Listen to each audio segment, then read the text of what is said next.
Fala artistas e amantes da arte, tudo bem com vocês? Sejam muito bem-vindos a mais um vídeo do nosso canal, do nosso quadro História da Arte. E hoje eu trouxe para vocês uma obra fantástica e muito famosa, que vem sendo realmente homenageada ao longo desses séculos. A obra de hoje é A Última Ceia, de Leonardo da Vinci, ou como alguns preferem dizer, A Santa Ceia.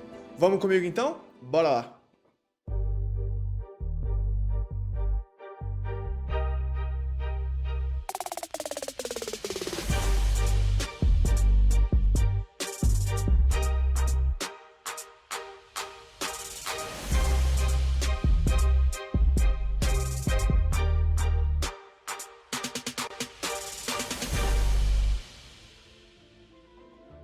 Bom, a Santa Ceia, ou a Última Ceia, como alguns preferem dizer, pintada por Leonardo da Vinci entre 1495 a 1498, é uma das pinturas mais famosas que existem, que passou por muita coisa, né? Então hoje eu vou contar para vocês um pouquinho da história dessa arte, alguns fatos curiosos sobre ela, né? E algumas outras informações que eu considero importantes para vocês entenderem como foi feita essa obra e qual é a importância dela dentro da história da arte e dentro de toda a nossa história cultural ao longo dos séculos, tá bom? Vamos comigo então? A Última Ceia é uma das obras mais discutidas no mundo todo devido à sua riqueza de detalhes, e hoje ela está localizada no convento dominicano Santa Maria delle Grazie. Na produção dessa obra, o artista ele usou algumas técnicas muito peculiares e muito particulares, como a redução de pigmentos na tinta. Isso feito com água, e essa técnica é chamada de têmpora.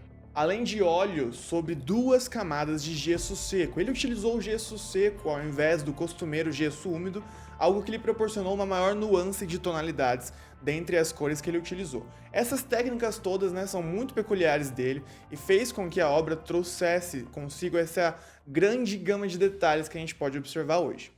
Além de toda a perspectiva perfeita do cenário, Da Vinci conseguiu trazer o foco total para Jesus Cristo em uma das cenas mais conhecidas da história da Bíblia, quando Jesus faz uma reunião com os 12 discípulos em uma das chamadas ceias, né, para anunciar que um deles lhe passaria a perna, que um deles lhe trairia. Então, essa é uma das cenas mais famosas que a gente conhece. Algumas das obras antigamente traziam o plano da obra, traziam o plano da cena de uma forma mais horizontal, de uma forma mais reta, né? Não com essa proporção 360 graus que Leonardo da Vinci trouxe para essa obra. E a maioria das obras de antigamente que remetiam a essa cena colocavam Judas já isolado dos outros discípulos, trazendo já essa sensação de que ele era o traidor em si, né? A própria obra já induzia você a interpretar que Judas era o traidor. Só que nessa obra, Leonardo da Vinci quis quebrar todos esses paradigmas, quebrar todas esses padrões que as pessoas já vinham trazendo sobre essa obra, sobre esse fato histórico, e decidiu colocar de um jeito realmente muito interpretativo. Tanto que essa obra gerou muitos fatos curiosos e muitos estudos em cima da composição, porque muita coisa é de ser interpretada dentro dessa obra. Leonardo da Vinci é considerado um artista de 360 graus, um expoente do humanismo do século XV. Ele consegue trazer na sua obra de arte uma riqueza de detalhes e expressões em cada personagem, em cada rosto, onde você consegue perceber com uma simples olhada qual é o semblante daquele personagem, qual a expressão que ele está naquele momento, porque a riqueza de detalhes é imensa. E como eu disse para vocês alguns minutos atrás, né, a obra que a gente conhece hoje ela é um resultado de 20 anos de reconstrução. E sim, gente, a obra de arte da Santa Ceia não teve uma vida fácil e eu vou explicar para vocês como foi toda essa história, né, cheia de guerra, cheia de destruição e como essa obra sobreviveu há tantos anos dentro de um cenário tão caótico. Vamos comigo então entender como que foi essa história. Iniciando a nossa história catastrófica lá no século XIX, quando Napoleão começou a realmente ocupar Roma, uma das salas que ele foi ocupar, né, e transformar em estábulo era a sala onde estava localizada a obra de arte. Quando Napoleão observou que aquela obra realmente estava num estado de deterioração avançado, ele proibiu qualquer um de utilizar aquela sala para que fossem armazenados cavalos de tropas ou qualquer outro tipo de situação. Aquela sala não estava mais apta para uso e ele solicitou para um dos reformadores de obras de arte daquela época que essa obra fosse o mais rápido possível reconstruída para que se conseguisse realmente mantê-la conservada pelos próximos anos. E ele também encomendou a Giacomo Raffaelli que aquela obra fosse reproduzida em mini mosaicos para que ela fosse mais conservada ainda pelos próximos séculos que viriam. Mas como se não bastassem todos os problemas que aquela obra já trazia consigo devido ao tempo, de exposição, devido a todas as situações precárias que ela tinha passado, em agosto de 1943, o complexo Santa Maria delle Grazie foi quase que absolutamente inteiramente destruído durante a Segunda Guerra Mundial. O telhado, todas as estruturas foram totalmente demolidas. Só que, meus queridos, milagrosamente, protegida por poucos sacos de areia, a obra se manteve intacta sob toda essa demolição que aconteceu dentro do complexo de Santa Maria delle Grazie. Só como se não bastasse, ela passou posteriormente anos coberta com uma lona, porém anos sob sol e chuva, até que posteriormente ela fosse reconstruída. Infelizmente, durante o processo de reconstrução, os pés de Jesus estavam totalmente destruído e deteriorado, sendo assim impossível ser feita uma reconstrução dentro daquela área. Então eles decidiram por colocar um arco naquela pintura, fazendo assim uma composição que para eles fizesse algum sentido. E é isso, toda a história conturbada e deturpada dessa obra de arte foi bem caótica. Essa é a história de sobrevivência da pintura da Última Ceia. E agora a gente vai entrar em 5 fatos curiosos sobre essa pintura e 5 fatos que são geradores de intrigas e contestações até hoje, Porque muita gente ainda se pergunta muito sobre alguns detalhes dessa obra. Vamos ao nosso primeiro fato curioso: a importância da obra de arte dentro da história da arte. Como eu disse no início do vídeo, Leonardo da Vinci consegue trazer nessa obra de arte, em todas as suas obras de arte, uma expressividade, uma riqueza de detalhes muito grande dentro dos personagens, Algo que é muito estudado e muito admirado pelas pessoas que consomem esse tipo de conteúdo. Leonardo da Vinci conseguiu trazer toda essa expressividade para os personagens. E uma coisa muito interessante também trazida nessa obra de arte é como a composição, no geral, te induz a olhar diretamente e direcionadamente a Jesus Cristo, estando no centro da Santa Ceia. Porque todos os elementos que compõem a peça, se você observar, devido à disposição dos elementos, acabam que guiando o seu olhar diretamente ao centro onde Jesus está. Então isso é um dos motivos de grande estudo dos pintores de hoje em dia, que realmente analisam como ele usufruiu de todos os elementos que estavam ao seu redor e fez com que o seu olhar fosse direcionado exatamente a Jesus Cristo, o centro da obra de arte. Segundo fato curioso e uma explicação mais propriamente dita é o que está acontecendo dentro dessa obra de arte, o que é essa Santa Ceia, qual momento histórico da Bíblia é esse.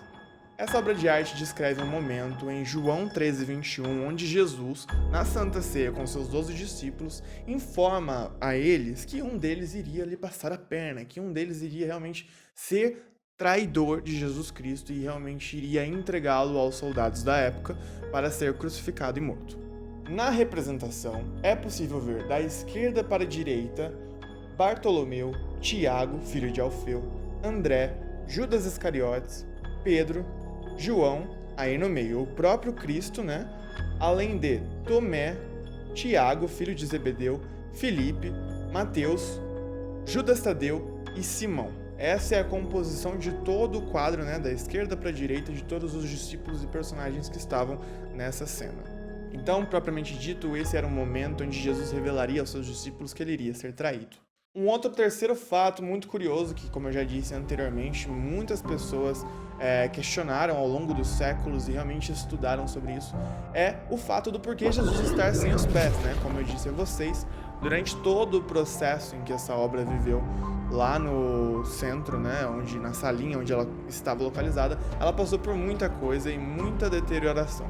Então, os pés de Jesus Cristo, como eu disse anteriormente, foi uma das partes afetadas durante a Segunda Guerra Mundial, quando o local onde ele estava, localizado foi atacado e foi demolido. E como já citado anteriormente também, como não foi possível restaurar esta parte da obra de arte, eles decidiram pintar uma porta em arco no local para que realmente fizesse algum sentido para finalizar ou para completar aquela arte de certa forma. Um outro fato muito estudado e muito questionado por todas as pessoas que estudam a história da arte é: Leonardo da Vinci estava inserido nessa obra de arte? Gente, muitas pessoas falam, em cima de estudos, em cima de outras obras de arte, que o Leonardo da Vinci estava nessa obra de arte representado por Judas Tadeu. E por que as pessoas falam isso? Muitos autorretratos que Leonardo da Vinci produziu trazem com eles semelhanças, fisionômicas, de aparência, juntos ao de Judas Tadeu, que está inserido nessa obra. Então muitas pessoas falam, devido às semelhanças que estudamos dentro de todos os autorretratos que Leonardo da Vinci produziu, ele tem muitos traços semelhantes ao de Judas Tadeu colocado nessa obra de arte. Porém, isso é apenas uma teoria e não existe nada confirmado acerca disso. Só que também não tem nada que fale o contrário, tá bom? Então fica aí na mente de vocês querer realmente interpretar que Judas Tadeu era Leonardo da Vinci, que Leonardo da Vinci era Judas Tadeu e Jesus e todo mundo era todo mundo. Então assim, fica a critério de vocês tentar interpretar isso da melhor forma, que não crie neuras na sua cabeça. E o quinto e último fato curioso, que é o fato que eu mais gosto, mais admiro e mais me causa realmente questionamentos, Maria Madalena estava presente nessa obra de arte? Pois é, meus queridos, muitas pessoas afirmam que a figura que está ao lado direito de Jesus Cristo seria Maria Madalena. Porém não, muitas pessoas ainda defendem a ideia de que aquela figura seria de João. O que é que faz com que realmente tenha embasamento para argumentar que aquela figura não era João e sim Maria Madalena? Os traços femininos que trazem com aquele personagem. Se vocês observarem bem, vou colocar aqui na tela para vocês observarem, essa figura lá de Jesus possui sim traços femininos. Lembra sim a figura de uma mulher e muita gente fala em cima disso que ao invés de João, essa seria Maria Madalena. Só que esse argumento cai por terra quando o próprio Leonardo da Vinci já carrega com ele alguns traços no sentido de vou fazer uma obra de arte, vou fazer uma pintura com as minhas particularidades, com o meu jeito de interpretar a obra, com os meus traços. Então ele já trazia essa diferenciação dentro de suas obras de arte, algo que realmente faria cair por terra esse argumento de que era Maria Madalena. Então, resumidamente, a gente já espera que ele faça algo diferente dentro das obras de arte dele, algo que realmente faz com que a gente pense, então realmente é João e não Maria Madalena. Mas aí fica a critério de vocês, não tem como a gente questionar o Leonardo da Vinci sobre isso, então realmente é mais uma questão de interpretação. Gente, essa foi a história conturbada dessa obra de arte, né? Parece que as vidas das obras de arte não são tão fáceis como a gente tem acompanhado nos últimos vídeos de história da arte, né? Roubadas, destruídas, jogaram ácido, o local onde era armazenado foi demolido em Segundas Guerras Mundiais. Então, gente, eu não queria ser uma obra de arte, deixar bem claro isso pra vocês. Mas é uma obra de arte que carrega realmente uma importância histórica gigantesca, que traz consigo um poder de expressividade, realmente uma força, né? E ao longo dos anos ela precisou ser reconstruída devido a todas as situações que ela passou. Mas é mais uma obra de arte que perdura aí por séculos e vai perdurar por muitos outros séculos à frente, porque a história não morre, galera. A história realmente continua sendo propagada ao longo dos anos. E essa é só mais uma das obras de arte que vão continuar sendo propagadas ao longo dos anos. Eu espero muito que vocês tenham gostado. Hoje em dia, a obra da Santa Ceia, a Última Ceia, ela é muito comumente encontrada em casas de fiéis que realmente colocam quadros nas cozinhas para que lembrem sempre dessa história, lembrem sempre do fato de Jesus Cristo estar com seus discípulos informando que ele morreria, né, que eles teriam entregue, e o quão grande é esse fato, e o quão importante é toda essa narrativa ao longo dos séculos para os fiéis e para a história da arte e para a história no geral.